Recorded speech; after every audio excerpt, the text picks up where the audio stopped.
wouldn't have thought that by now we're in the eye of the storm, in the epicenter of research and innovation, and on the very top of the list of priorities of basically world's biggest companies. So it was quite a ride, and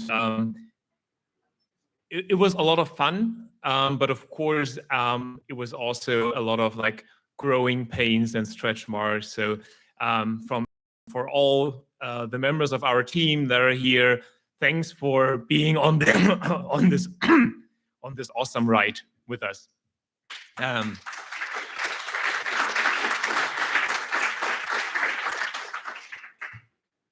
For the presentations today, we got an incredible lineup. I think somebody on social media said that this is an opportunity that's not here that often, basically to have some of the leading thinkers and researchers on, let's say, AGI. I know the term is somewhat contentious, but I think for this event, it's somewhat fitting. So I'm super happy about that. And I am extremely thankful for all the great institutions and persons that have supported us and that have basically made this possible. This is Universität Darmstadt, Hessian AI. Kristian Kersting will be joining us later. You may know that we started a PhD program, like an industry PhD program with Hessian AI, with Darmstadt, that is incredibly successful. I've seen basically the person that is suffering under this program here. So that's there you are. I think this was a while ago, but it's incredibly successful, the research work. When you type in Björn's name in archive, you will see kind of all the papers that have come out of that. KIT is also dear to my heart because this is kind of where I got my degree, where I wrote my thesis about Bayes networks, so incredibly ancient technology, but of course still one of the leading universities in the world, and even more so in this region here.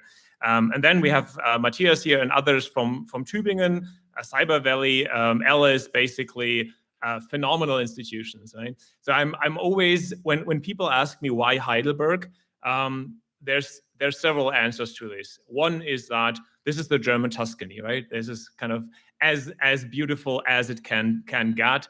But then also we are basically 1 hour away from Karlsruhe, from Darmstadt, from Tübingen. So we basically have within the same distance that you would travel from one end to Berlin to the other, we have some of the best universities in the world for machine learning and AI. I think that's an incredibly privileged position that you wouldn't immediately realize when just looking at the map. We also have, of course, an incredible Heidelberg community, historically more on the life science side of things with the German Center for Cancer Research.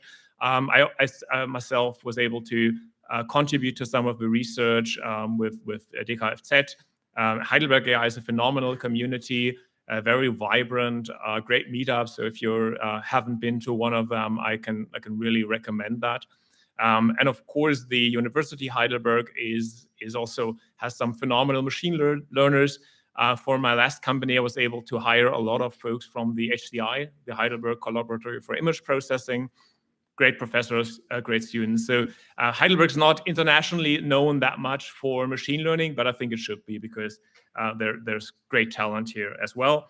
And then, of course, we have folks from Heilbronn, from the AI Park, EPI, coming over.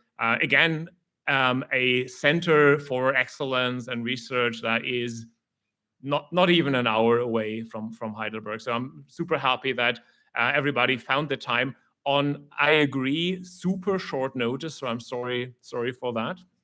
And I appreciate the flexibility. For the next AGI talk, we'll give a little bit more advanced notice, I'll promise.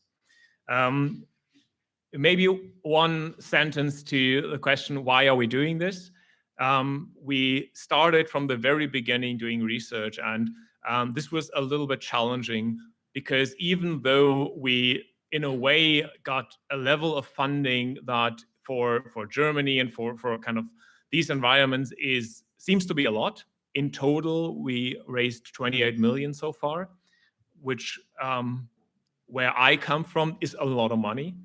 But when you look at the amount of money that's currently being thrown around in AI research and on the kind of leading edge there, it's not a lot. A lot of entities have a lot more. But we, from the very beginning, had a strong contribution to research. We published, like open source repositories, Magma, our multimodal innovation, which was the first kind of multimodal LLM that was in production, was completely open sourced. We wrote the papers. We helped our academic partners with research capacity, basically paid by us, like on private funding. But because we believe that the mission we are on is not just a mission to productize and to help enterprises and governments, we're also doing that, but also to build a team that is able to advance the state of research and build meaningful contributions to enabling, like bringing valuable new methods on how people can interact with AI. The recent kind of innovation there is our explainability, which currently gives us a lot of positive feedback from customers, from enterprises. We also open source this method.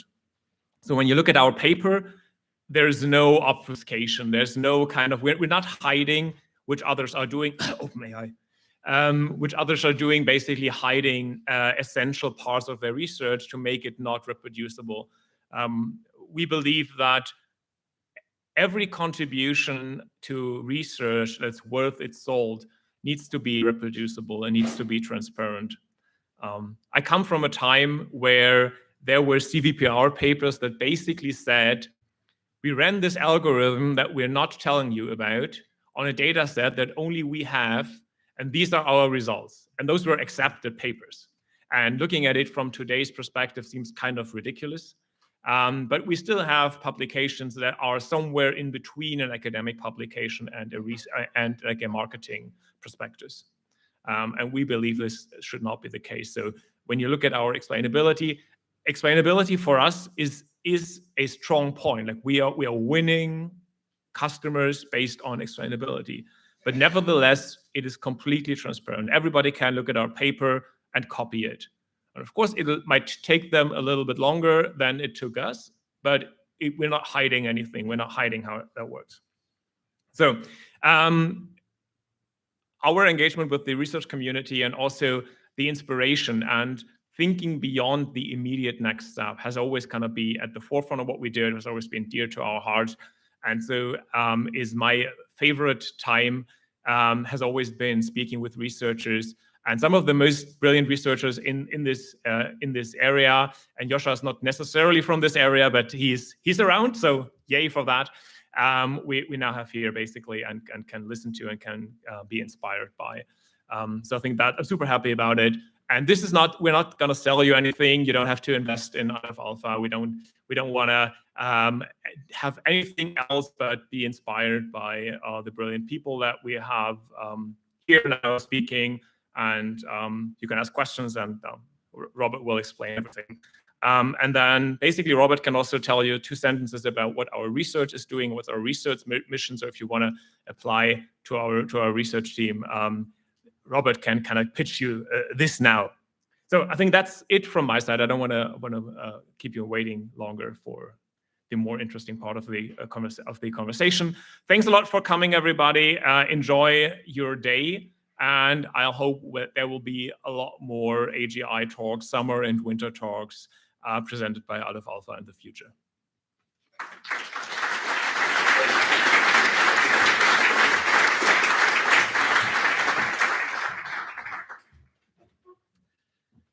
Thanks, Jonas. So yeah, I'm just going to tell you for 60 seconds a little bit about AI research at Aleph Alpha.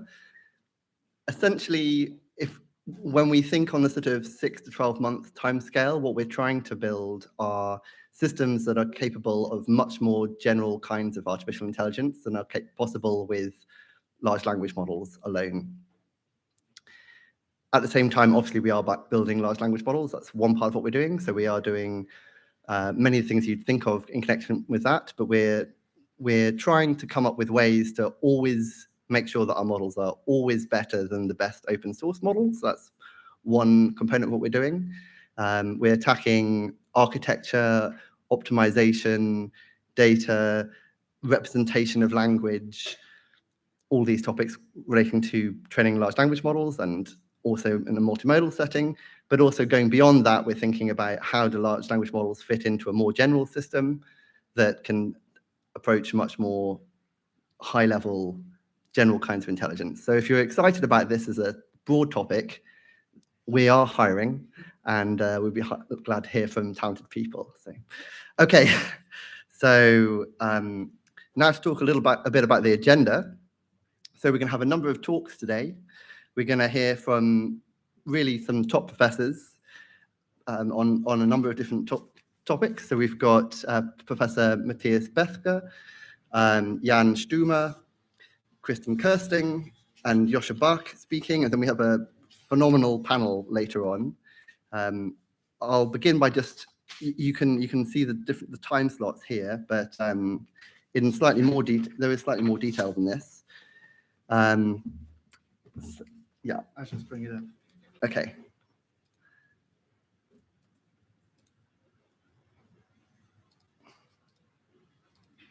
Oh, it's not showing. I wasn't aware that you couldn't see what I could see.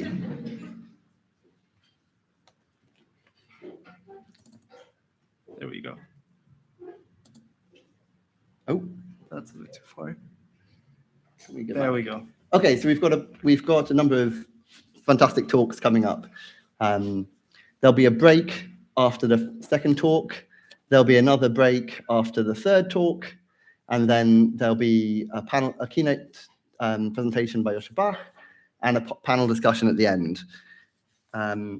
Yes, one key thing to know is that the way to ask questions is via Slido. So here's a QR code. Please take out your mobile phones. Slido, you can make a free account, and this is how we can sort of crowdsource great questions during the talks. So please ask questions on Slido. Yeah, so I'll just leave it there for a moment longer so that you can have a look. Hopefully there are no real technical problems, and if there are, maybe just talk to the person next to you and ask questions on their mobile phone if they're kind.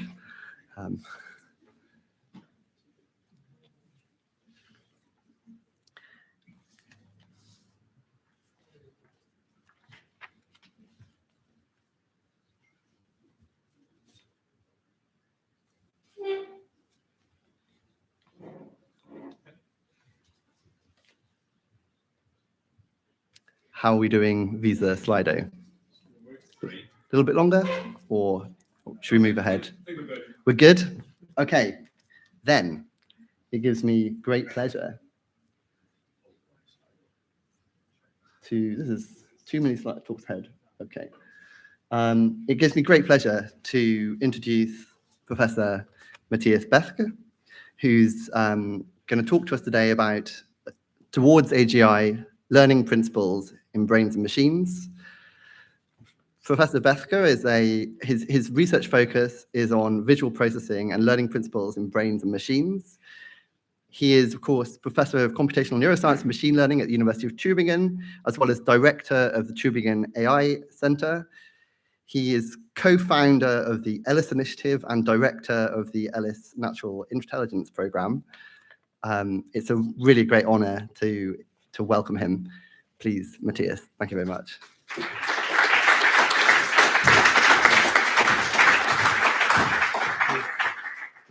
Mm-hmm. Okay.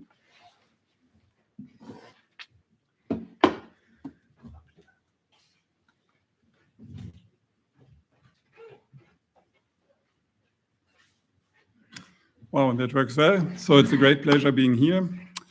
Yeah, we also had our Tübingen AI Center just opened last week, so Jonas was there. Thanks again. So I just wanted to announce that. So AGI is a big topic, and so one can view it from different angles. for me, as a half computation neuroscience and half machine learning person, it definitely has to do with the brain and is intimately related to the question also how our mind works. And if you look at the brain, it may be somewhat different from how machine learning still works today.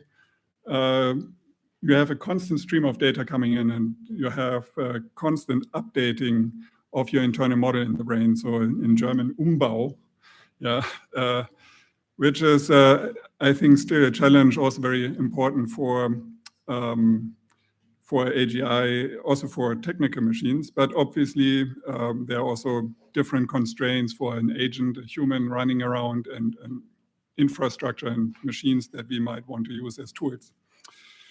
So one aspect that I want to point out in the beginning about this internal model, be it in a large language model, foundation model, or in the brain, from a learning perspective, it always has to do with the combination of data and generalization.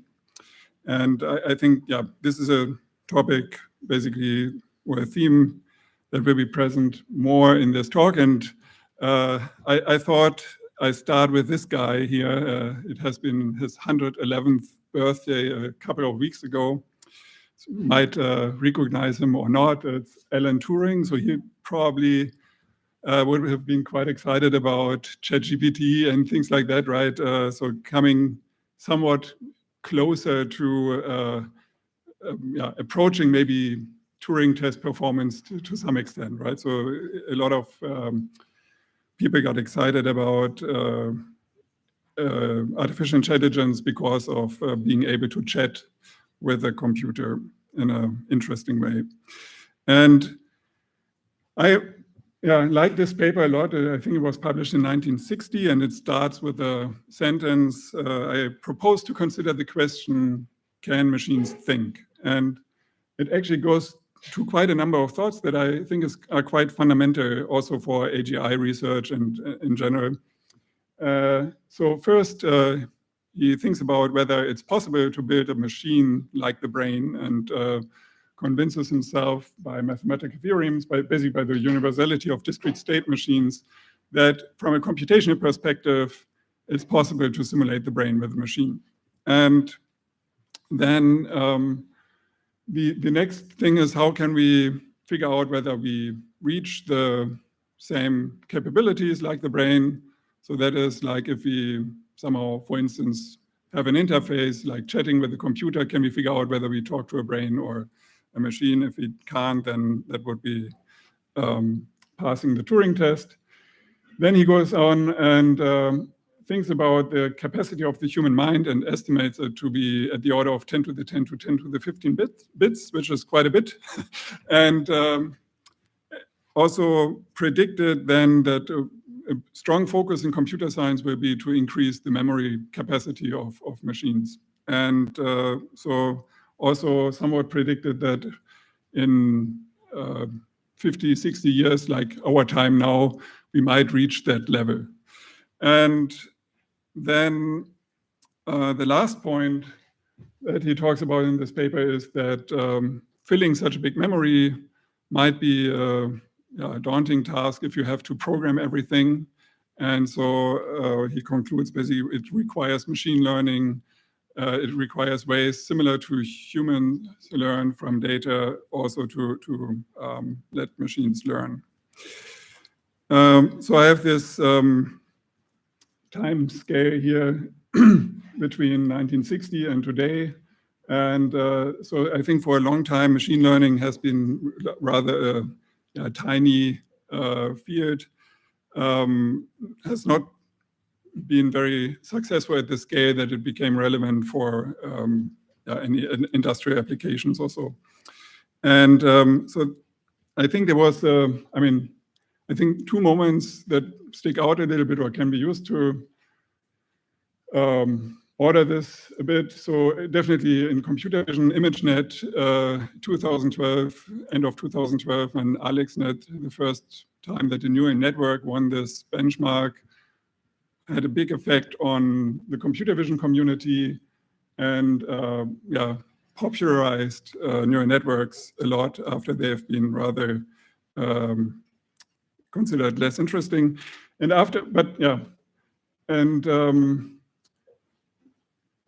the interesting thing afterwards, which I will mention, is that actually it was not this particular network winning this benchmark that made it so interesting, but the features that were learned there could be used for all kinds of other things. And the same, I think, is we are seeing now with large language models and foundation models, which of course have even more potential, is you have achieved some capabilities that then generalize for all kinds of other tasks. And I think this additional possibility of generalization is really the important in the development, and we are still at the very beginning, and there will be more to come. Obviously, lots of ideas and concepts. The very important ones were also in between, just to mention things like backpropagation or the neocognitron, which neuroscientist, the origin of convolutional network. So yeah, I mentioned basically a lot of the focus was on scaling up memory. Now in the last decade, I've also seen a lot of scaling up data sets. And so if we think of this time scale moving towards general intelligence, and we're having foundation models now, I think a key question when we think about AGI is what's still missing. Okay, I will say a bit more about this feature transfer that I already mentioned. In the brain, there was this idea that there's a general trend transforming the visual input in a general purpose representation that actually is quite similar to what these convolutions do.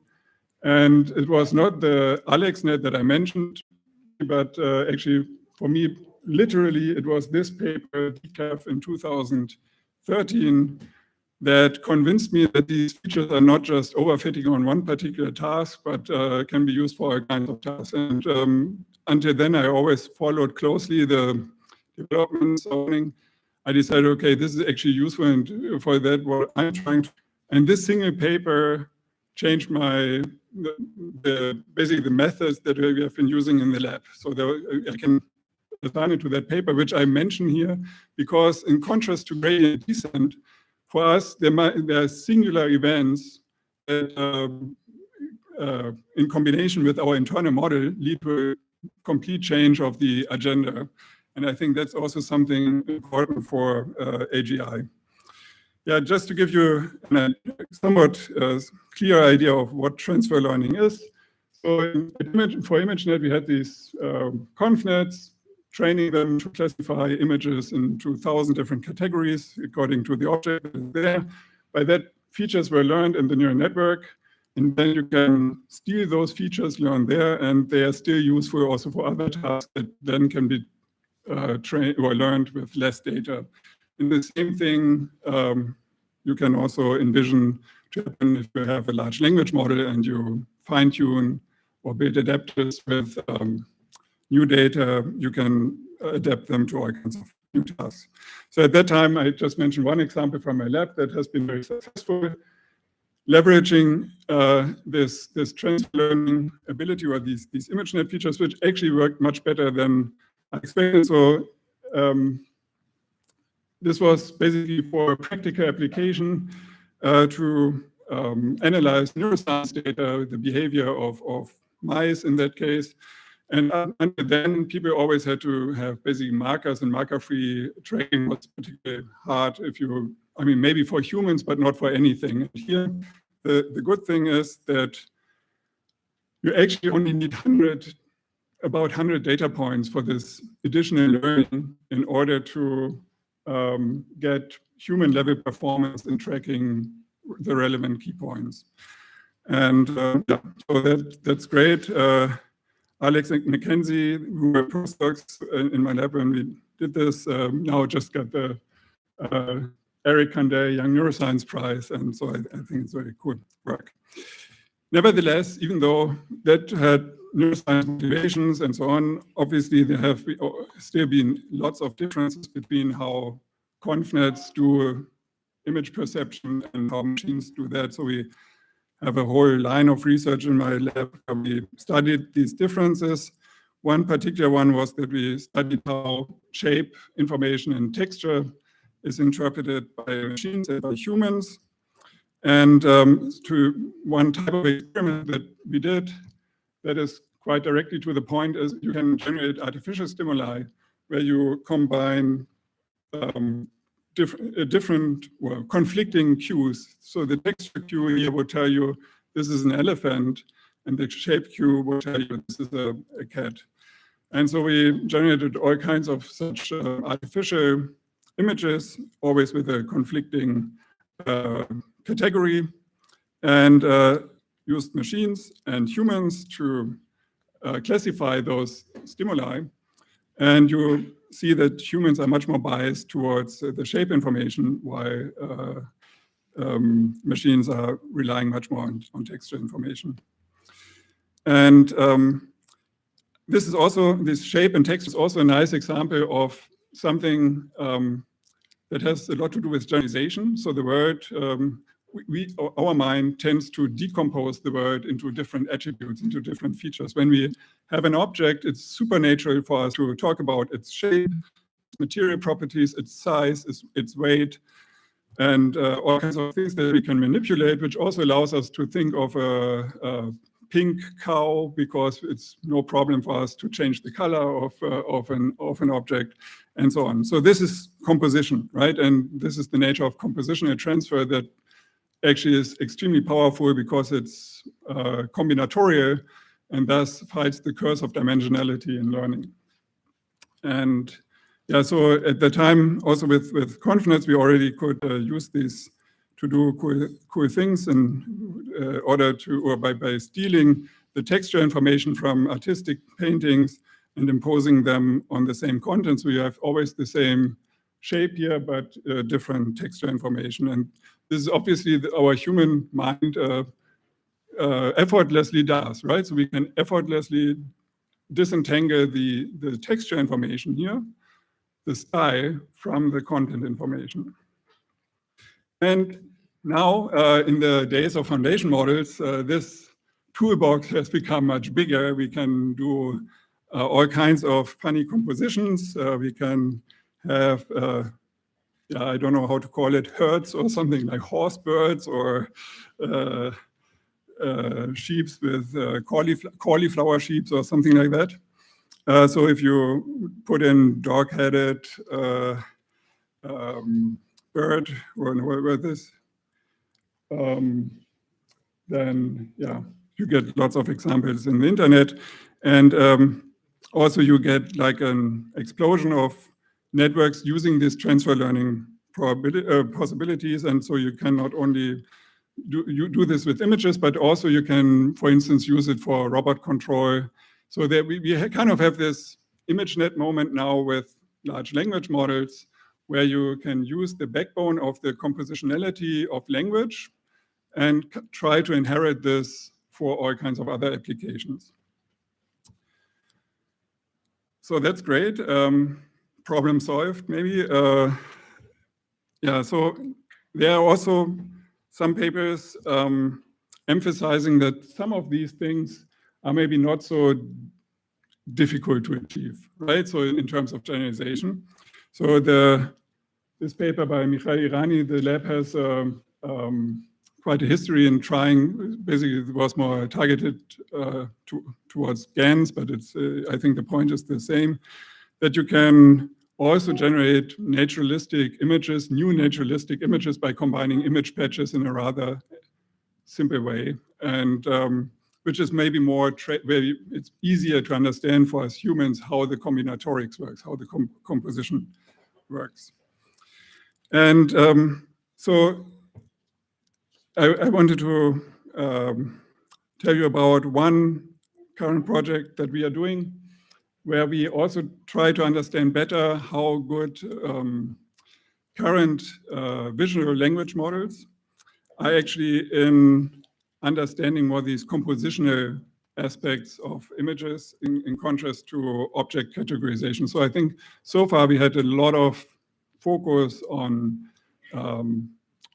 object recognition. And so you could test this, for instance, by providing different captions here to this image. saying this is a photo of a dog, this is a photo of an eagle, this is a photo of a turtle, this is a photo of a bird, and then asking which is the most probable caption, and you would probably say this is a photo of a turtle. And but you can also ask questions like that are targeted towards the transformations of objects or the style. So you can ask whether this is a noisy image of a turtle, this is a blurred image of a turtle, this is a cartoon turtle, or this is a left-rotated image of a turtle. So you can think, if you have an image, you as humans, we are very used to manipulate things in the world, right? Also, if you think in terms of causal learning, there's a lot to do with manipulations and transformations. So our mind is designed to understand and predict what type of things in the world we can change and how they would change when we would manipulate them. And so it's quite natural to target, say, intelligence tests towards this question. Can we still understand in a very general way, so also in a factorial way, that we can rotate any image? It's independent of the content of the image. We can do this with any image. And so that's why we can also, it generalizes very quickly. So we actually had 27 different types of transformations. We used some geometric level transformations like left rotation, right rotation, vertical flips, or also shuffling the patches around in the image. Things that are often done actually in data augmentation during learning. Pixel level transformations also often used in data augmentation, like Gaussian noise, defocus, but also natural perturbations like snowy images, or you change the brightness content. And then the style features like cartoons or pencil sketches and so on. And finally, also some semantic level manipulations. And then in this task, basically, machines are always getting the correct option and 5 alternative options, and have to choose which one has been applied to the image. And what you can see, basically, we study all kinds of visual language models, and they are plotted here as a function of, let's see, as a function of model scale. And on the left-hand side, this is on the identifying the content. So I only told you about the transformations. I should have told you that we also, for comparison, use different animals, different contents, and first made sure that also this works very well. So you get the usual close to 100% performance in identifying the objects. However, you can see that the ability to identify these transformations is significantly reduced for the transformations. And also, I mean, there's a slight increase here with model size, which are mostly the clip type models, and they are not so great for visual language models.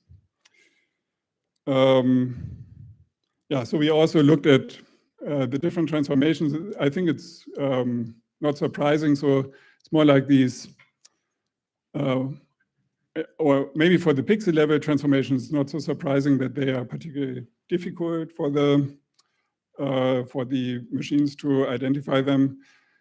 The geometric level ones, I would say, could be simpler, but it's also maybe an indication for another aspect that maybe you don't find so many examples explained in the internet about it. So it's also, if there's missing training data, then it's less likely that you would generalize, while these semantic things, oftentimes the captions talk about the semantics, and so those work much better. And so these are the large language model is performing on these categories.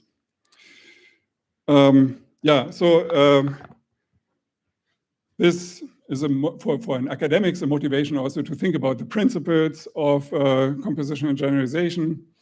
So just to, and we are still at the very beginning of this. as a field.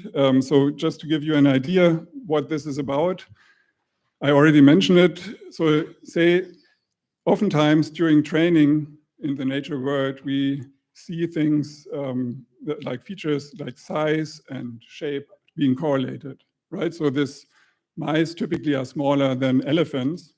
And so it might be that during training, we actually don't see the full space, the full combinatorics, but we only see a highly correlated subset in the training data. Nevertheless, for things like size and shape, we do want them to generalize to things that we haven't ever experienced before, because it's the way how the world functions, right? So that, how we can think of things. And so the question is, under which conditions, if we only have seen, say, a data set on this restricted subset, can we generalize successfully to the full range of possible combinatorics? And yeah, I can't go into these details here, but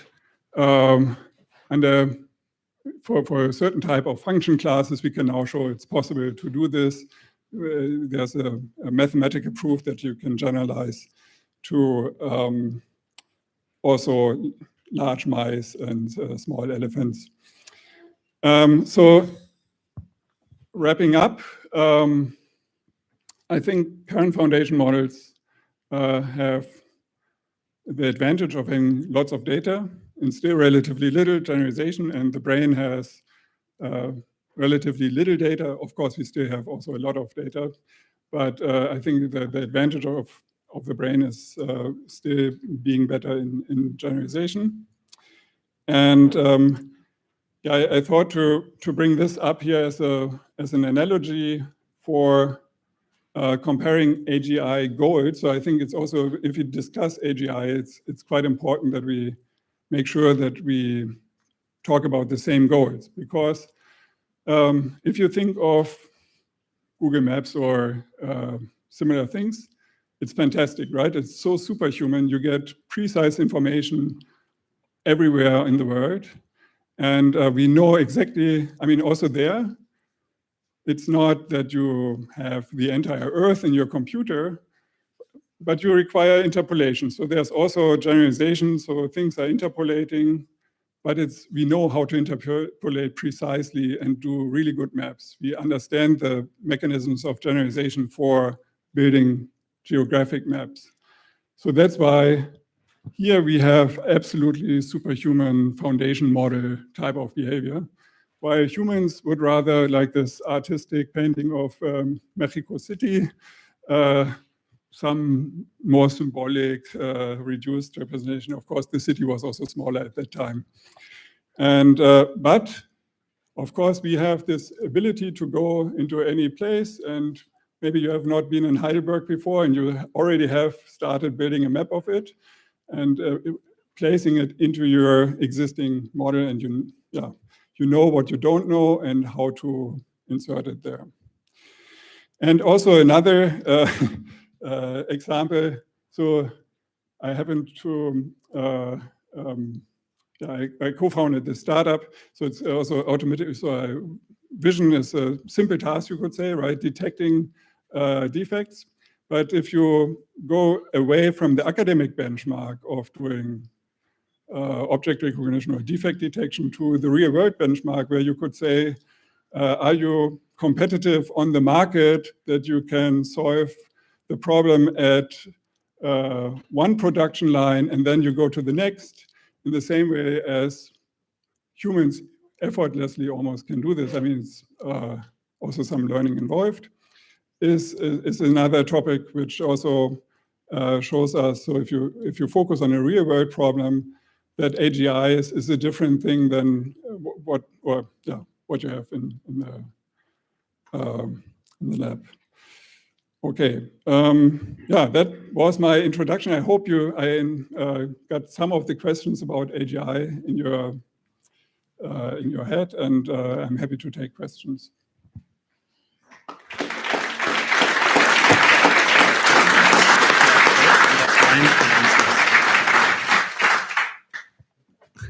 Thank you so much. It's a fantastic talk. Would anyone like to ask a question from the floor? We've got microphones and we can come to you. Great. Sorry.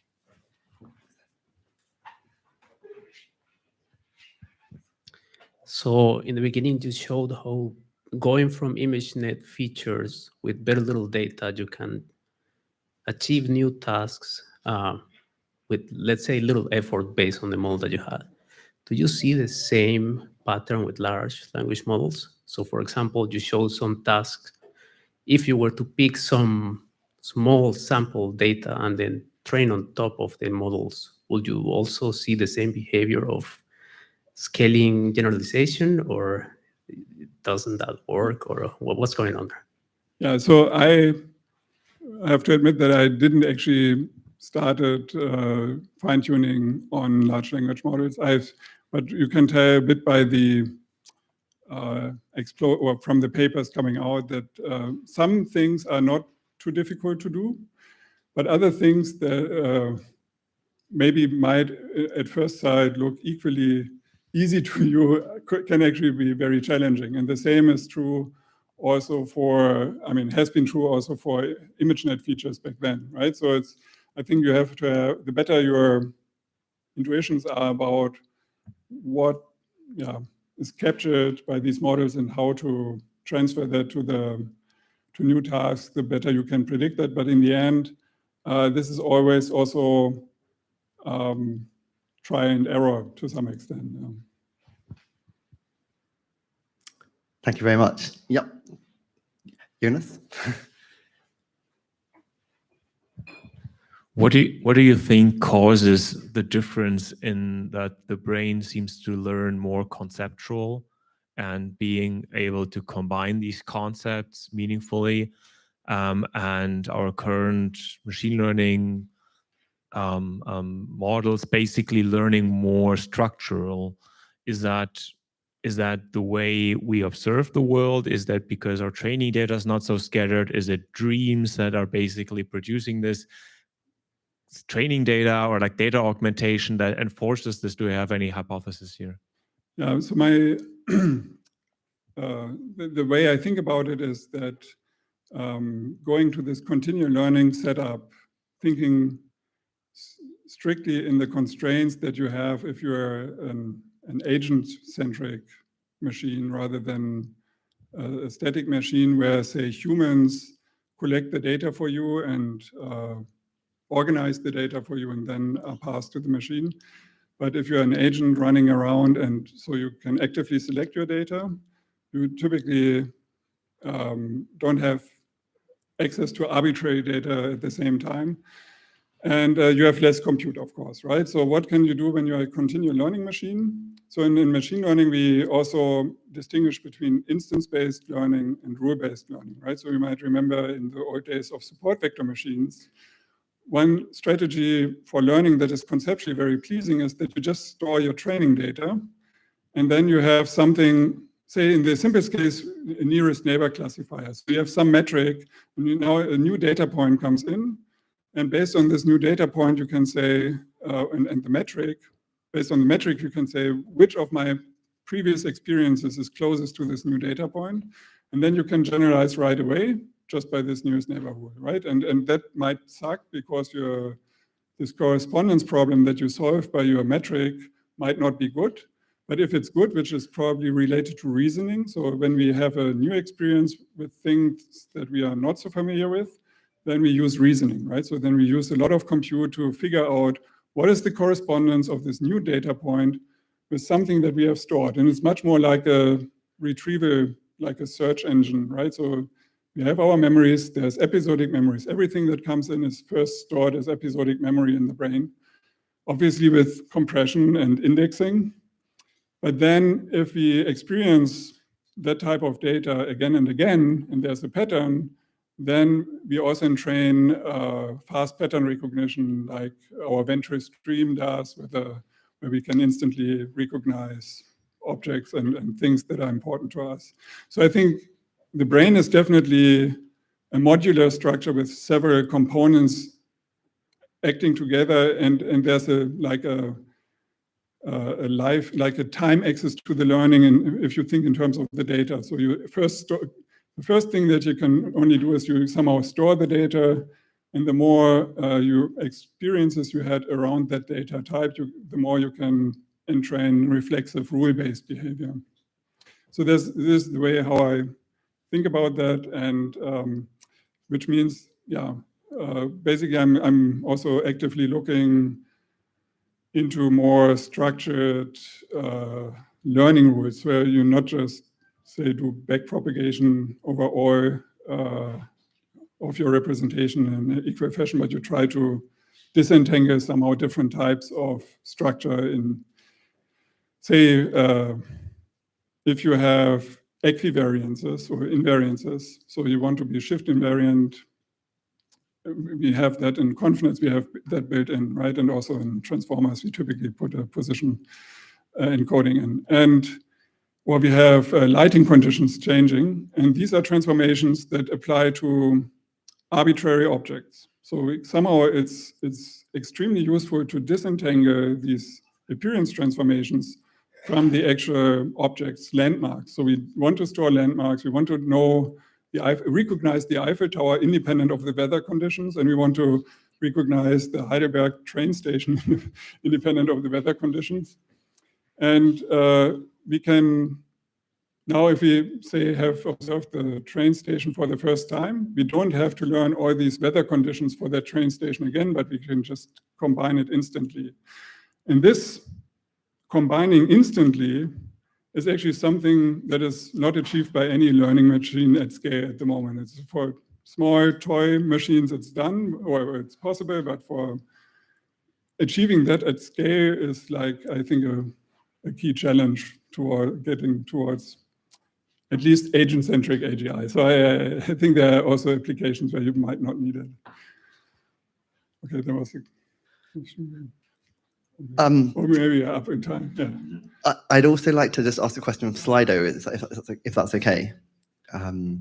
So also just for future reference, there are quite a lot of questions on Slido, and there's very few votes on them. And so it's hard for me to decide which ones you'd really like to have the answers to. So also at the end of the talk, when there are questions on Slido, you could like them, because there's a lot of questions and they all have one vote. So I'll just choose one of them, if that's okay. So you mentioned, someone's written, you mentioned causal learning as a bridge from object recognition to picture composition understanding. Do you think that causal learning plays a crucial role in AGI and understanding the kind of part-whole hierarchies, or not? So I used the word for causality. Manipulations are also an important concept for causality. Usually I stay away too much from causality as a maybe philosophically charged term. So I think in many ways, modularity and manipularity, or that things are manipulable, is intuitively easier to access what that means, right? So you can have a system and you can have a subsystem, and you can replace the subsystem and see what happens, right? And I think this type of manipulations and models that can predict what happens if we replace a subsystem, that we have a notion of a system and its subsystems, that we can decompose the world into parts and say what happens if we replace a part of it. That I think is crucial, whether you want to call that causal learning or not, or whether it's up to you. Thanks. And I'll just ask one more question from here. Someone's written, and it's very popular, so I'm going to ask it. What might be a promising way to generalize concepts and find first principles across modalities? Across modalities, yeah. I think ideally we are hoping for, I mean, a lot of progress has been made by implicit representations, by not handcrafting too much for particular modalities, but rather using very general representations and training them. So basically a little bit like what I've been arguing against with, right? And So now I would say in the end, I still think such a agnostic learning machine that where you don't handcraft too much what the particular modality is, but you have a learning rule that identifies how to disentangle, say, things like appearance transformations from things that you want to memorize, how to disentangle memorization from generalization. That would be the holy grail, I would say. So. And sorry, Andrew, we had a couple of questions already. Do people want to ask one more question? I remember two of you asked. Would you like to ask your question? Yeah, okay. And then we'll be done and move on to the next talk. So first, thank you for an inspiring talk. You talked about generalization capabilities, and currently we use a lot of data, but we have not much in terms of generalization. And there are some works which use word models to sort of like distill the information to allow reasoning. And what is your take on the approach of using word models, or do you have other ideas how this might be done? I'm not sure whether, I mean, are you referring to a specific type of model or just any reasoning model? Yeah, so for like these big AI systems, in which you like solve actual tasks, you have these planning stages, and during these planning stages, the generalization capabilities might come in handy, and you can, and that could be done by the means of world models or. Okay, maybe I can answer the question in a different way. So I think another obvious difference between machines and brains are that machines really learn autonomously most of the time, right? So you have very, very little, I mean, we have schools and education and so on, and we have, but there's also you can tell by schools that we don't like being told what we should learn, right? So we rather learn out of curiosity. So what makes sense according to our internal world. So this level of autonomy in learning is a big difference between machine learning systems. And I think the reasoning part is often basically replaced if you learn something new, or if, yeah. I mean, usually we want to tell machines what they have to learn, and then we can plug in some word model for whatever they should learn, and then this does the supervision for you in some sense, right? And so the question is, if you don't handcraft that, but you want to have a system that can learn that by itself, that would be the task that the brain is solving, right? So in that sense, I think there's a difference if you look at autonomy. But yeah, maybe also I'm not 100% sure whether that was your question, but I thought bringing up the term autonomy as autonomous learning is one important axis that we could also discuss today more often. Thank you. So thank you for the talk. Thank you for the invitation. This is AGI Summer Talk. And so AGI means artificial general intelligence. That's okay. But I would like to ask the question, where do you differentiate between artificial general intelligence and artificial human intelligence?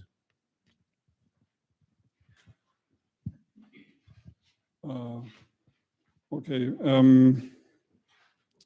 I mean, AGI is probably a term that people don't have a unique definition of, right? So, and human intelligence, we can refer to us and somehow have an idea what we mean by that.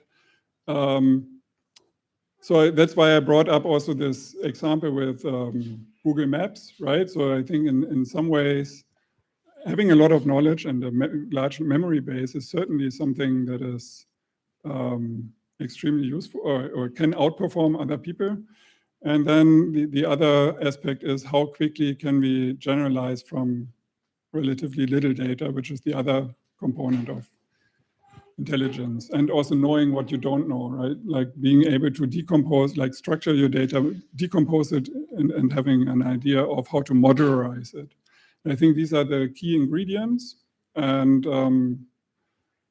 I think humans have some of all of them. Maybe we are also not that great with all of them, but we have some of them combined. And depending on the applications, it's clear in technology and application, we are rather striving for something, say, for the needs of the market, right? And then general AGI might be rather something that I can, with low cost, adapt to any application that I'm interested in. So doing a startup by using a foundation model plus some adapter X, right? And so then that's a much more AGIs then could be measured in what is the additional engineering cost that I have to invest in order to get from this general intelligence to my specific application, which is also kind of can be compared again with human education. So we first do an Abitur or something, right? A high school diploma, and then we specialize on something in order to solve one task more specifically. And I think there's a similar, roughly similar trajectory, but I mean, there are lots of differences that we can discuss also today. But I think in general, from the continual learning perspective, there's never like a final model. In science, we are striving for unifying models, but it's always a process, right? So you can always refine. Models are by definition an abstraction of the word. They are not the word itself. And so it's rather also a question of how to build continual learning systems that can be updated in many ways, either because the time is going on, right? New stuff is happening and you want to keep them up to date, but also because the desires that people have may change and we want to refine the model in different ways and the values may change that you want. And so updatability is, I think, a key aspect. And humans have problems with that, and machines have problems with that, right? So. Thank you so much. That was really great.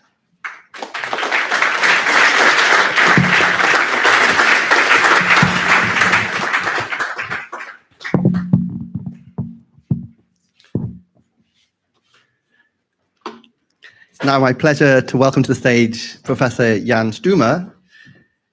Professor Stumer received his PhD in computer science from TU Munich, but also spent time at Caltech during his PhD. He was later a visiting researcher in MIT. He was a postdoc in Microsoft Research in Cambridge and later a research scientist in Microsoft Research in Zurich. Later, he was a senior researcher at the Samsung AI Center in Cambridge. And since 2022, he is a junior group leader in the Heidelberg Institute for Theoretical Studies and junior professor at KIT. He's going to talk to us today about trustworthy AI, overconfidence, and its pitfalls. Professor Stumer, thank you very much.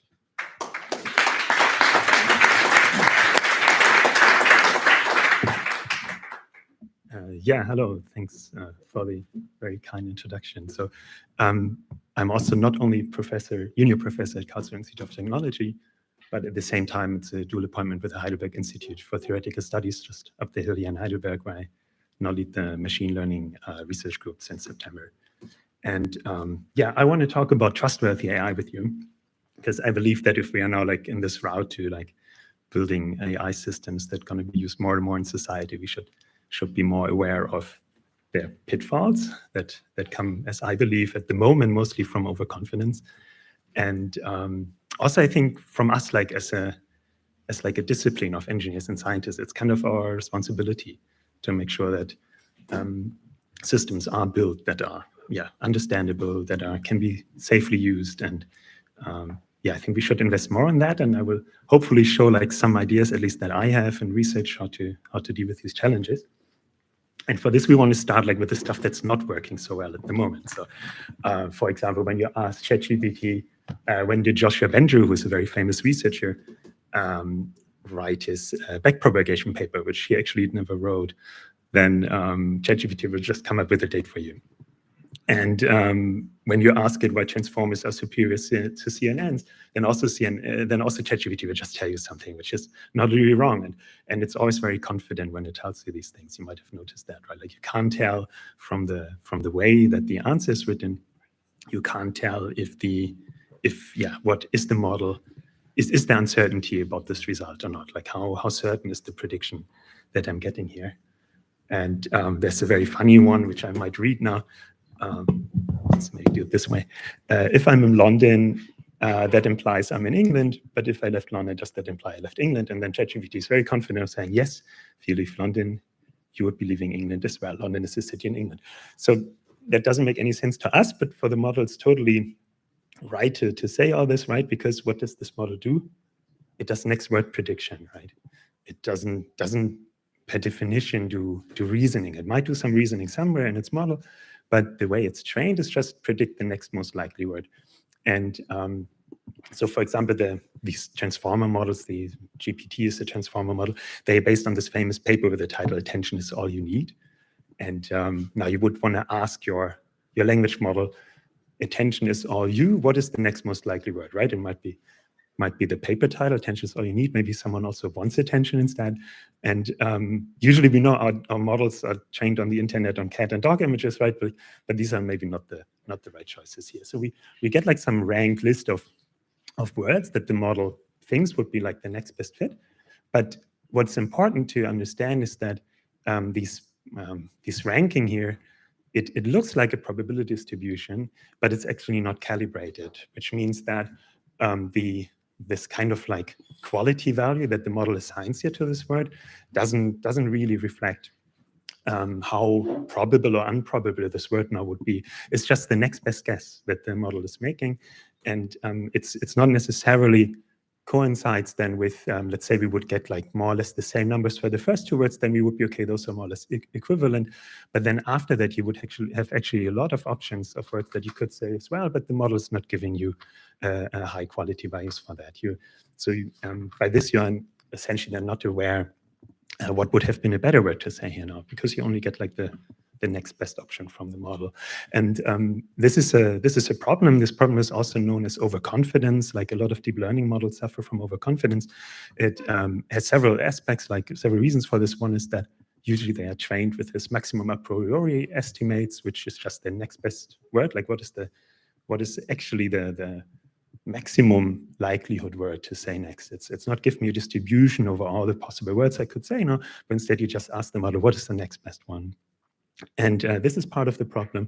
The other one is like, it's well known that these multi-layer ReLU networks, which are almost all modern deep learning networks, that they suffer from overconfidence. Was shown by a paper of Hein et al. And this basically then later on means the probabilities are not well calibrated, which then means it is not really it's not really possible to determine when the prediction is wrong, right? So there's no way that we can tell that our model is now not telling something that is sensible. And what I think is, like, I think we should fix this among other things as well. So what would trustworthy AI mean? It would mean that we get calibrated probability predictions. Our models should be factual, right? Like, that sometimes the model is just making something up. People call this hallucinating. But remember, the probabilities are not calibrated. So there's no way to tell when it's hallucinating and telling you something is not true. Whereas when is it just telling you something that is not true, right? Like for the prediction task itself, it's just next word prediction. What is the next best word to say? And if this word is then a fact or not, we actually don't know and we can't tell. So this would be something that we would want to put in there. Then I jump forward with call it causal. So I think our models should be causal to some extent. Whatever we want to put in this, I know it's a debate among researchers. Like, some researchers have like very well-defined definitions what they would call causal, where others are able to accept a little less firm beliefs about this. But this is something that we should actually at least try to achieve with our models. And I also believe models should be interpretable, because we don't want to have to rely on some black box model there, right? We should have some ways to say when is my model is wrong and how did it come up with this idea here now. And I will walk you through, like, just have one slide for each, telling you a bit about projects that I'm currently working on. So on calibrated probabilities, here we have a a collaboration with Tilman Gneiting. He's also a group leader at the Heidelberg Institute for Theoretical Studies and also professor at KIT in statistics.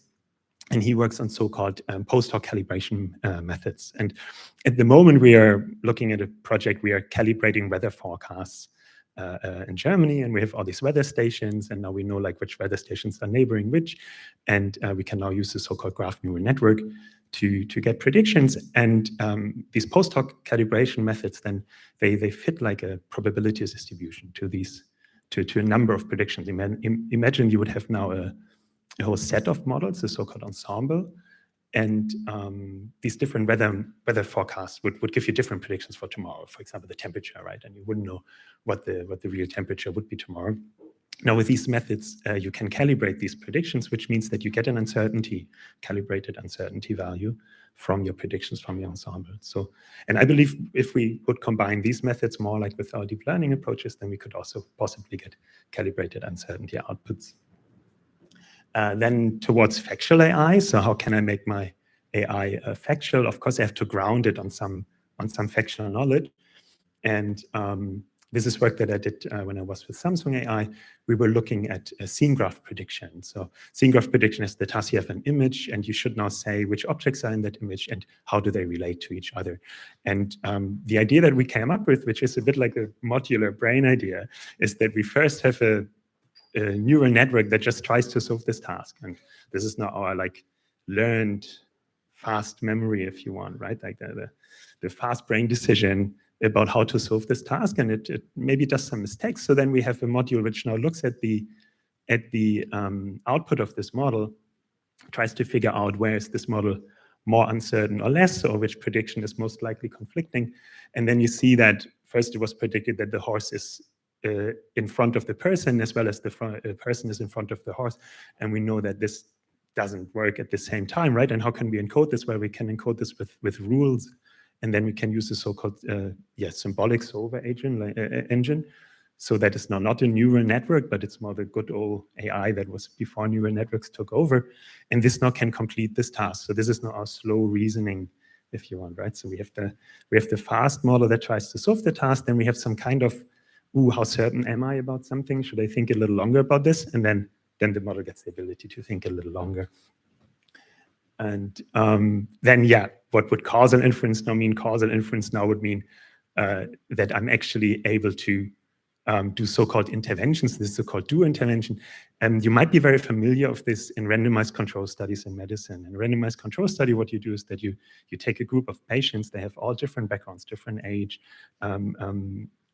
different so-called confounding variables, right? You might know about this myth that, I don't know if it's true or not, right? That a glass of red wine every day is healthy, whereas there the question might be maybe only someone who drinks a glass of red wine every day is also maybe somewhat more wealthy than someone who doesn't do it, right? And maybe then we are more looking at are wealthy people more healthy than unwealthy people, right? So these are then the so-called confounding variables. We wouldn't know is now wealth the actual cause that we observe, or is it the wine drinking, right?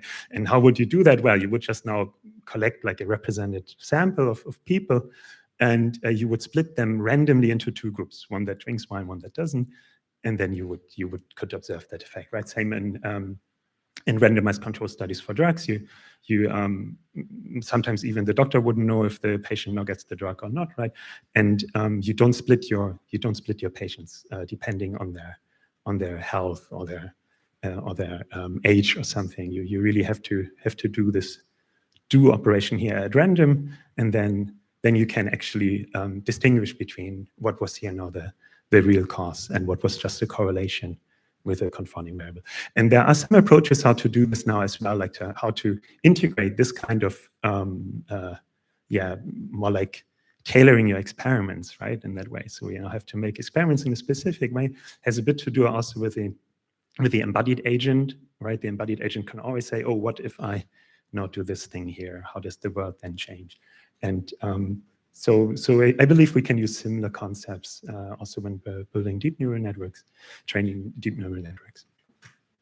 Then I want to speak a bit about interpretability. So there are methods which are intrinsically interpretable. Now, again, the transformer models have these so-called attention matrix in it. And here we trained the transformer to solve Sudoku. And as you might know, in Sudoku, you have this rule that there may only be one number in a 3x3 block. There may only be of its kind, right? And there may only be one digit of its kind in each row and column. And you see that by just inspecting these attention values, the attention value tell you basically to fill out this field here, what other fields was the model looking at. And you see that this immediately becomes interpreted. We can now see, oh, it learned the Sudoku rules correctly, right? When we started with this project, we were using data sets from the internet that were, most of them are like, Sudoku challenges that were created for other computer science research projects. And there these Sudoku bots were created algorithmically, which means that they were created in a certain order. Like you would maybe start with a full Sudoku board, and now starting from the top left, you would remove a number if you wouldn't destroy, like if the solution space wouldn't be too big. And depending on which order you remove these numbers, there's then of course an order over the gaps in the board, right? And what we figured was when we first trained our model was that it learned this 3x3 block rule only for the first row of 3x3 blocks, and then it learned I don't have to look for the last two ones. It's enough to just look at the row and column.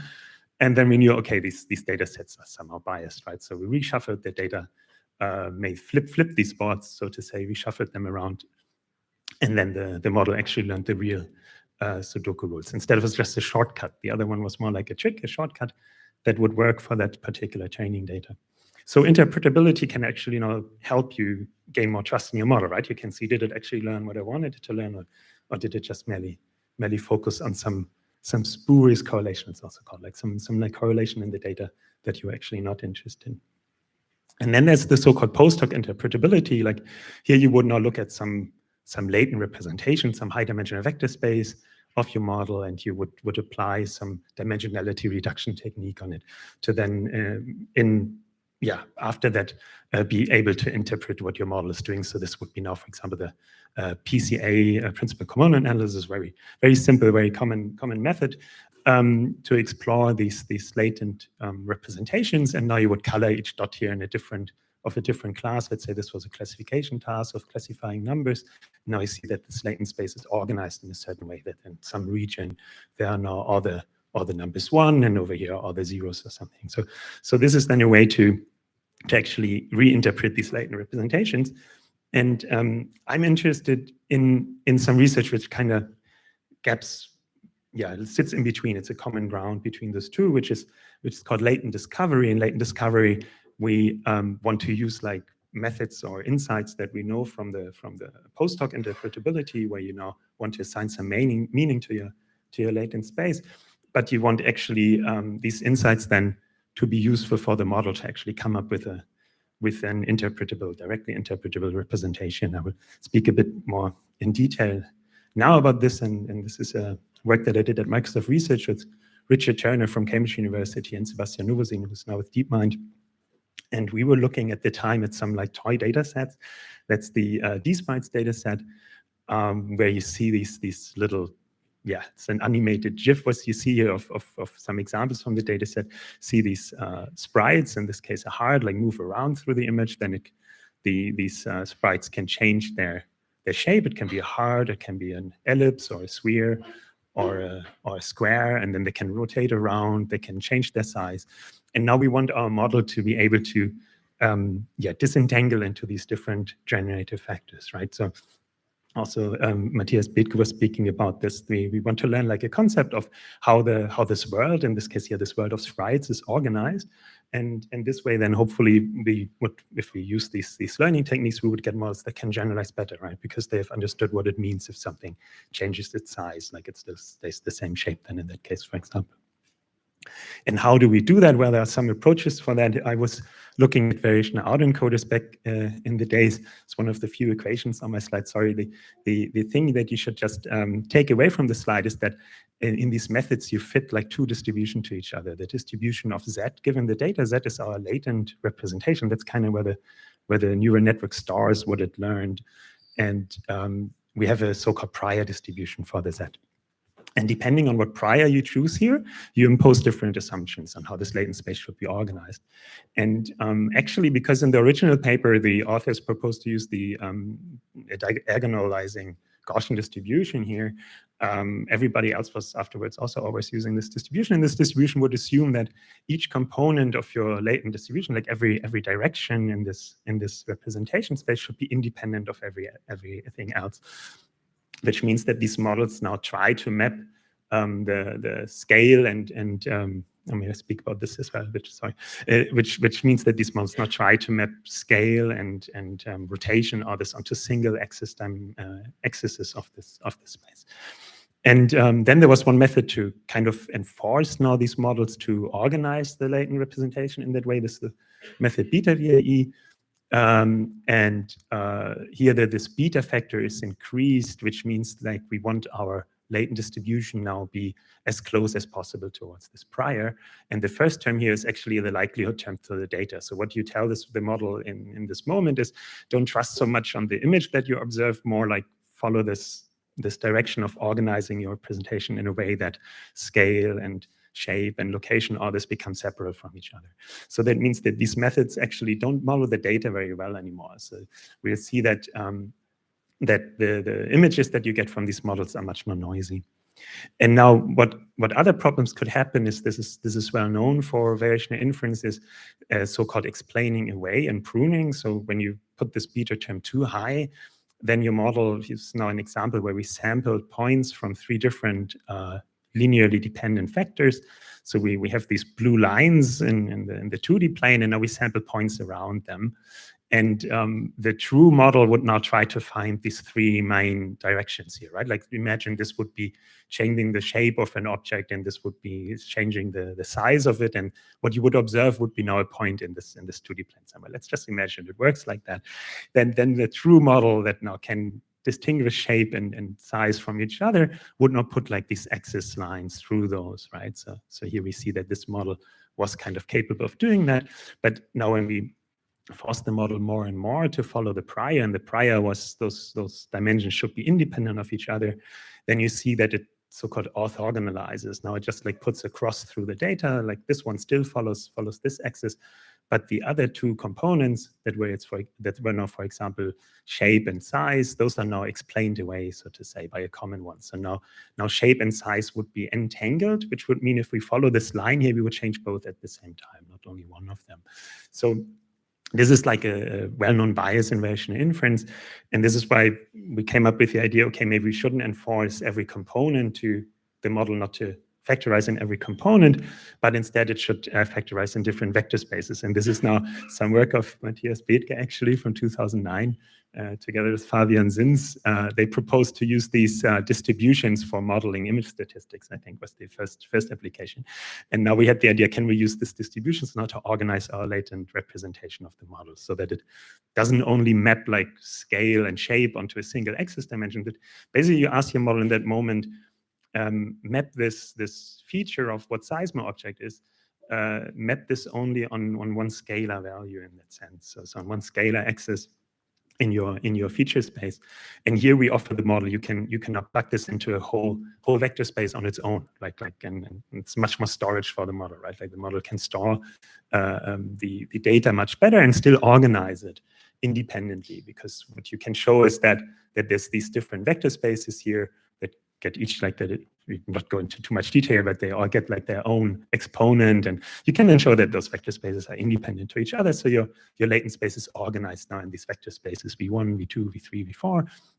They all make up our latent space, and instead of previously asking that each single dimension, which are these Z components here, right? This is Z1, that's a scalar, just one single value. This should now encode scale. We instead say, oh, the first 8 values may encode scale, and the next 8 values can encode shape, and so on. And this gives the model much more capacity, and still it's interpretable, right? Because you know that, oh, the scale is organized in here, and the shape is organized in there. And when we do that, we evaluated it now on this D-Sprite data set. There's another data set of faces under different rotation views and also directions of the light that is coming in. And now the task is to distinguish between like what is right, left orientation, up, down, and from which direction is the light coming from. And now for some results on these sprites. So this is the existing method back then, the beta VAE. We increased beta to, I forgot which value it was, I guess it was 3 or 5. And then you see that the reconstructions are quite noisy, actually, because we wanted to follow this factorization of the distribution more strongly. Our beliefs about how the space should be organized, it should follow that more strongly than the data. And you see, and this plot is a little difficult to read. Maybe I just explain the first column. Here, we go through the square, and in this one, we change now the position of our sprite in the image. And then you see, oh, this one here encodes now going from left to right, whereas this one here encodes going from up to down. And then here, then scale is encoded. So we see that now only this component here encodes scale, and rotation is encoded in this component. And our method can achieve the same, like it's organized in vector space, but still we can also pick just one component of each vector space and plot it. And then you see that in this component here, the y coordinate here, the x coordinate was encoded, here the rotation. And most importantly, what you see is because our model now offers a whole vector space to store that information, that these sprites are much less noisy, right? Like all the salt and pepper noise is not gone, while we still achieve the same kind of interpretability of the space. Yeah, and then we also were then thinking of fitting these exponents to the data. So now we can actually fit our structure prior to the data, and we see that we don't have to do this hack of tuning this beta value. The beta value was not telling you, should I believe more my data or more my prior? We just keep it at the value of 1, where it's well calibrated, and then we achieve the best disentanglement score, like the best sorting the different things into the different buckets, right, into scale or shape changes. Yeah, then you can also, always nice to have some animation. So this is now a data set about cars, 3D renderings of cars. And now what we plot here are like the different components of our latent space. And now you would see that for some of these components, the car rotates around the y-axis rather around the x-axis. Somewhere it also changes its color. Here, I think it changes color. So now you see like that these different features of your data there represented in different parts of your latent space.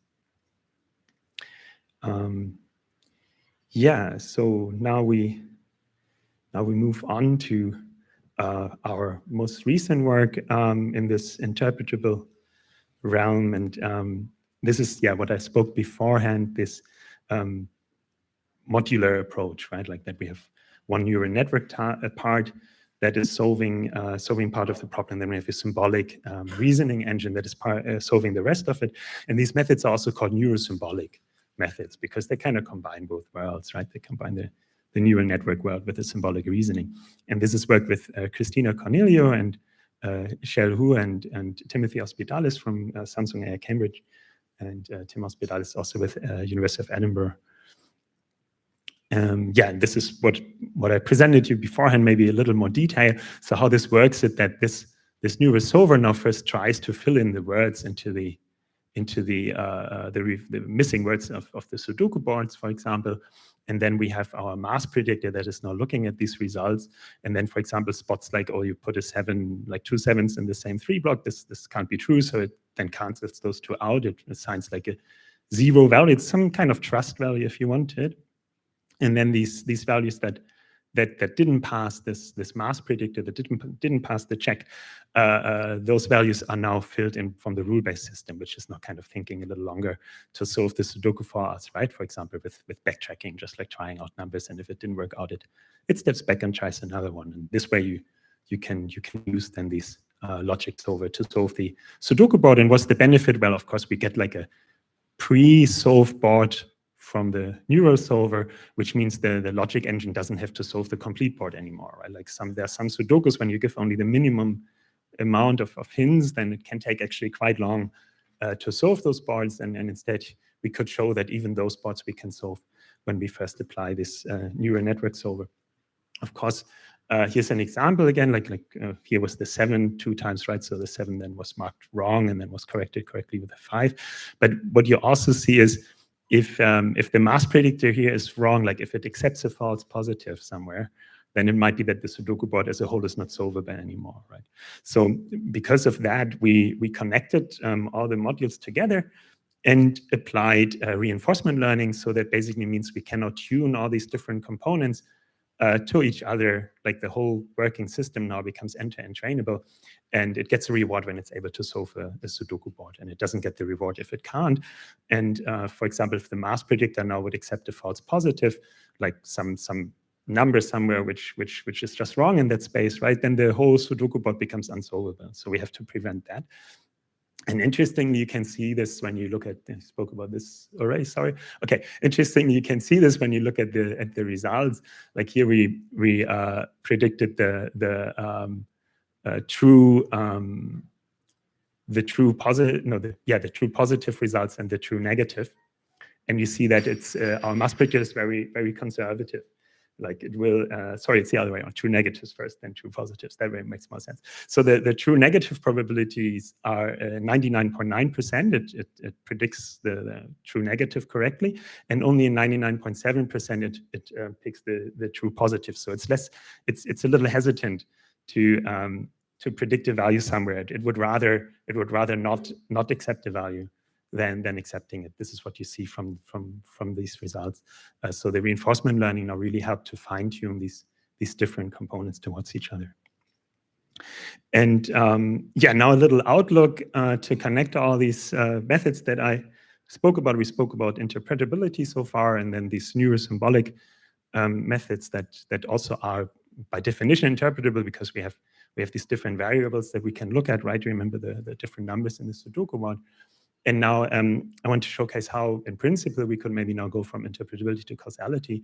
So remember, in interpretability, we now wanted to split a data set into different generating factors, you can call it, right? Like, what was the scale? What was the change of the direction that I look at an object? And this task originally was explored in signal processing. And in signal processing, you have this task that, what if you have 4 different sound sources and you observe just a mixture of all of them? And now this disentangling, like now figuring out what is the contribution of each source to each other, is then very, very equivalent to how did my data change if I would change the scale of it, right? So here, here you would now ask the question, how would my data change if I would remove one of these sound sources, or if I change one of these sound sources? And for this, there are methods that are, the PCA that I spoke about again. You can also use the VAE for that. So our VAE was able to disentangle a bit, right? But methods that are really successful are these so-called nonlinear ICA methods by Hyvärinen. And now my goal is to combine this, actually, like to bring nonlinear ICA further into the deep learning world. And there's one interesting connection to language models here as well.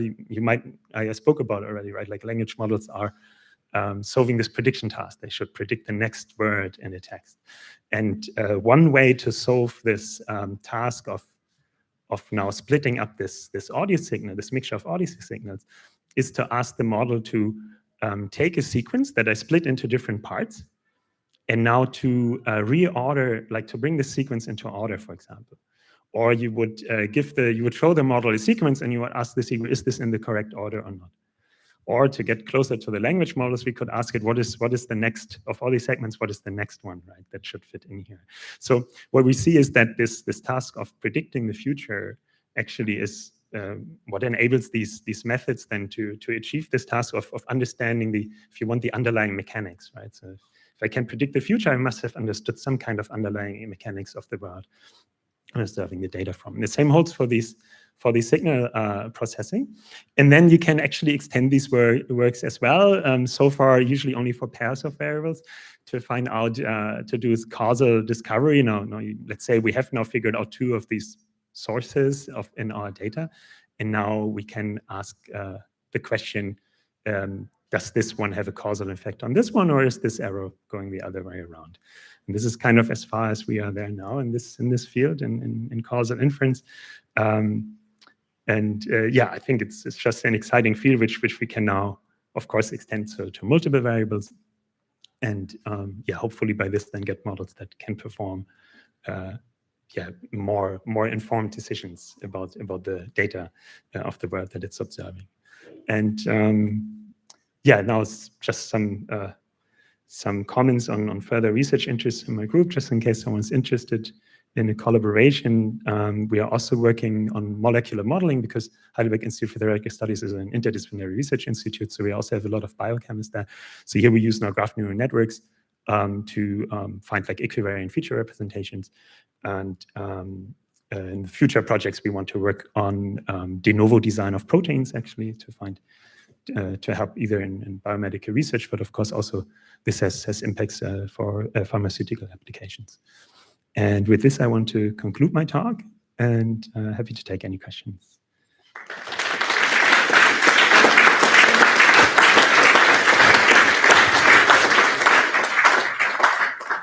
Thank you so much, Jan. So I'd like to give you all a moment to ask questions on Slido and vote on them, but I wanted to ask a question. Am I allowed? Can I ask a question? Okay. So you talked a lot about calibration, and there are I think you're talking about two different kinds of calibration. On the one hand, you have the certainty of the model in its classification task. This we know is actually, if we don't fine tune, is well calibrated in large neural networks. So for image classification, the difference between the top two logits is a good predictor of the likelihood of the correctness of the response. Same in large language models, unless they're fine-tuned. But you're talking, I think, also about overconfidence in the fact that it makes mistakes and it says something when it should say a different answer, which is, I don't have the knowledge to be able to answer this question. Sure. How can we conceptually, how can we improve calibration in the second one? How can we frame that as a problem from a machine learning perspective? Yeah, to me, this all comes back to the original question of calibration, right? Like the first thing you mentioned is more like a proxy. Like if my model has two good candidates to choose from, then the difference between the two likelihoods is a good measure on how certain I am about either of the two, right? But in the other case, when my model actually has no clue what's next best to say, then all things look as good, and one of them may be the best just, right? And this I think comes from the learning objective. This comes from the maximum a posteriori inference. And one way to tackle this is like to use, I mean, the good old Bayesian neural networks, right? That have much higher computational costs. Another one would be to use ensemble methods and use the post-hoc calibration for that. But yeah, it's an open question if how well this scales to large language models will have a huge space of possible tokens. Right? To improve it, we would need to frame it as a learning objective. Yeah. And this is a question, I think, for the whole community, how to frame not qualitatively knowing the answer as an objective, in addition to the next token prediction. Yeah, I think it should be part of the training for sure, right? Like I mean, you could also take several pre-trained models and take them as ensemble and try to calibrate those. But I think the best approach would be to build this already into the learning objective. Thank you very much. So now we have some questions. And I didn't ask enough Slido questions last time, I feel. So I want to give the floor to Slido a little bit. So the top one is about model calibration. And the question is, which calibration methods are best suited for calibrating generative large language models? This is where I'm not an expert. This is what I was just trying to say, like that large language models, because they have this large space of possible next tokens, right? Like which can be like a super large number. And what we now try to do is we want to calibrate now a distribution over all of these variables, right? Which I guess is quite intense. So there, I'm also not sure what would be the best calibration method. Right? Someone's asked the question, representation learning is computationally expensive. Building a smaller but tuned AI system for every individual industrial use case is a better strategy. Do you agree? Well, this is kind of asking, do foundation models make sense, I think. So because what you could do with this representation learning is that, say this is my foundation model that has just understood what it means if objects change their size, for example, right? And now question, I guess, is it cheaper to train a small model for a particular task, or do I take a pre-trained foundation model and fine tune it, or I put like a small adapter layer on top of it, right? I think these are just very problem specific. I think it depends on how much data you have. If you don't have much data, you're much more likely to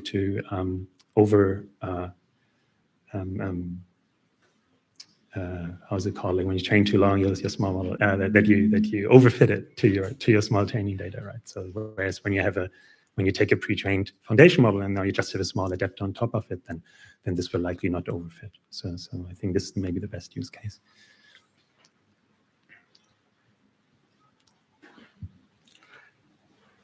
Great. And no, it is, but I have an answer, but it's not about me. So yeah. Oh, okay. Yeah. So when we look at VIEs, there's kind of this approach of adding side channel information to make sure that the VIE basically disentangles well, or the dimensions basically are enforced to be somewhat conceptually meaningfully, maybe even.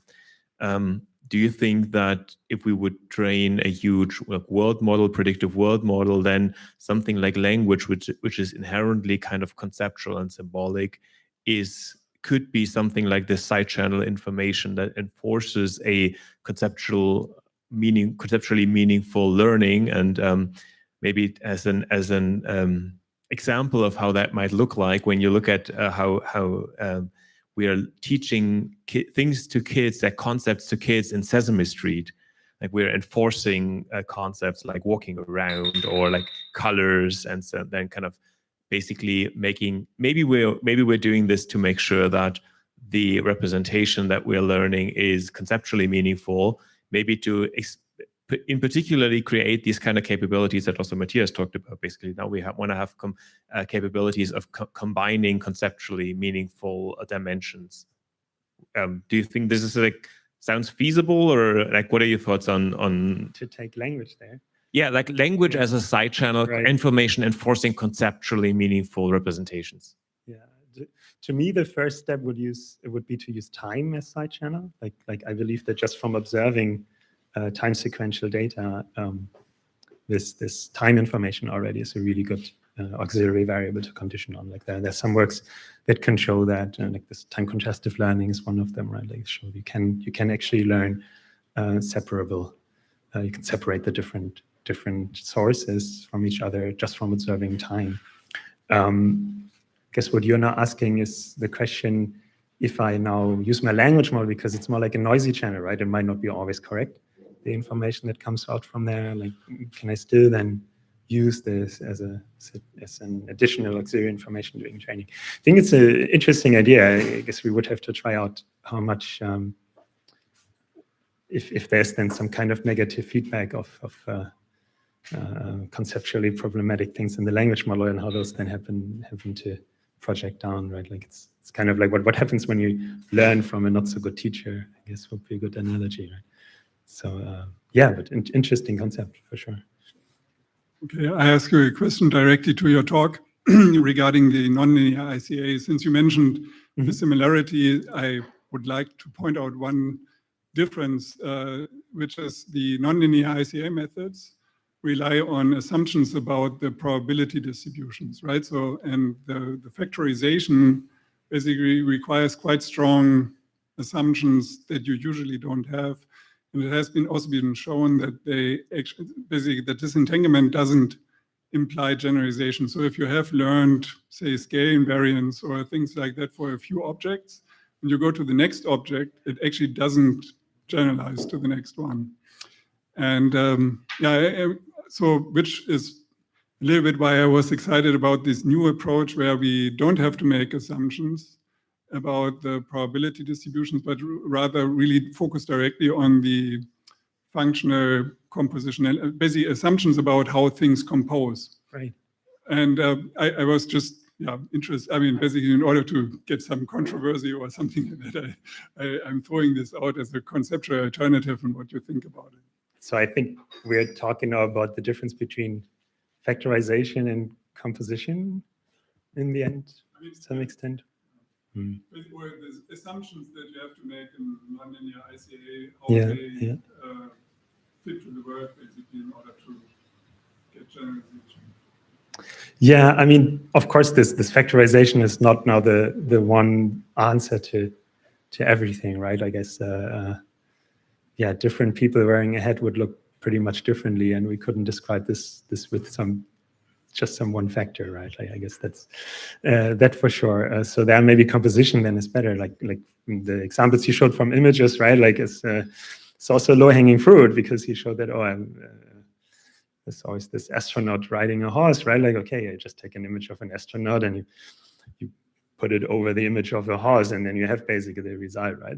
It's not that much of a big deal. I think this really depends on what you want to work on. Like, does the data have these factorization underlying, or is it more like merely compositional, like images, for example? I think this is more, yeah, more in a property of the problem you want to model. Philip. I want to come back to causality, because you kind of focused on this, and Matthias was kind of a little bit skeptical, if I interpreted that correctly. And what did you want to call it? A functionalization or something like that? Yeah. Yeah. So what's your view on how important causality is in that context, right? Because an astronaut riding a horse is not causal, but it is something we can, you can think about what that looks like, right? So we could construct a causal chain, but it's something we don't typically observe. And so it's an interesting reasoning behind that. So just want to get your feedback on that. So yeah, I thought this, I mean, for the overall frame of trustworthy AI, I think it's, this is part of it, right? Like if you now think of using these systems for decision-making processes, and I guess it would be favorable if your model would be causal, right? That you could backtrack what were the causes for this final output, this final decision. I think, yeah, it's is it necessary? For certain use cases, I think it is. Like, especially when you want your model to be, I think it's sometimes a little overused phrase, but accountable, right? It's about accountability. And how do I now justify this decision? And then I should be able to backtrack to tell reasons. Oh, this is because of this, and that's because of that, that's because of that. This is some kind of a chain, a causal chain then, right? Of this implies this, implies that, implies this, and this is why I come to this decision in the very end. I think these are, maybe this is now a weaker form of causality, you know, like for complete causal inference, we would also want to be independent of confounders and all this, right? Like, I think this we don't need in that case. So I think there are like different, it's not this categorization, right? Like in different levels of causal inference. I think we are now beyond the very strict term of Pearl there, that we can also call other things like maybe level 0.1 causal inference, right? It's not the whole thing yet, but allows us to build accountable, justifiable decisions, for example. I think it's very, very important. I'd like to ask just one last question from Slido, and then we can enjoy some nice refreshments. But a highly rated question from Slido is, how can you get a data set of causal relationships, i.e. the sample statements that a person more often rides a horse than, I'm not sure what that means, but so how can we build a data set for causal relationships? Yes, so this is where then again, like I guess Pearl would say you need the do action in it, so you can't just collect data and use it.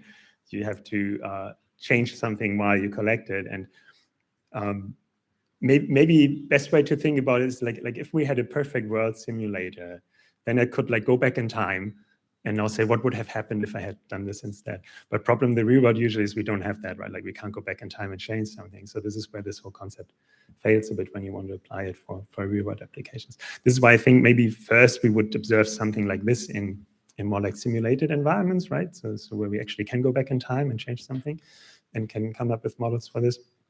Another strategy might be stratification. Like you could now say all these observations here, I just group all of them together and I say they are the same. And now I have some where this happened, I have some where that happened instead. And maybe out of this, I can already now infer causal relationships, right? So these are several strategies to work with this. One, I think, is this perfect world simulator that some groups are working on, actually. The other one would be to soften this do action a bit and be happy with just having loose groups of states that are possibly correlated with each other, and then seeing if this one happened here, then it changed more in that direction or less. This would be a weaker statement of causality, but it would be something that we could do in data if we aggregated, if we stratified. Yeah. So it's never going to be sufficient to learn from statements of causal interventions and the outcome, like chemistry data sets. Right? It's like in chemistry, you report, we started with this and this and this, we did this to it, and we did this to it, and we did this, and then we got this. Yeah, usually you would want which to are kind know of causal what would have happened if you would have intervention. this instead. This is the information you would usually always need, and which is hard to acquire just from observation. Great. Thank you very much. Thanks. So we have at 10 past 5, so in nearly an hour, we have some more talks. And finally, a really interesting panel discussion between all the professors. But before that, part of the reason to have this event at all is for you, there are people here from many different institutions and companies and research institutions. And what we hope is that you will sort of make new connections and that we'll meet you and you'll meet each other. And so there are many people here from different places. We'd love for everyone to stay until the next round of talks start at 10 past 5. And to make this more enjoyable, there is a buffet of finger food provided and an open bar. So cheers.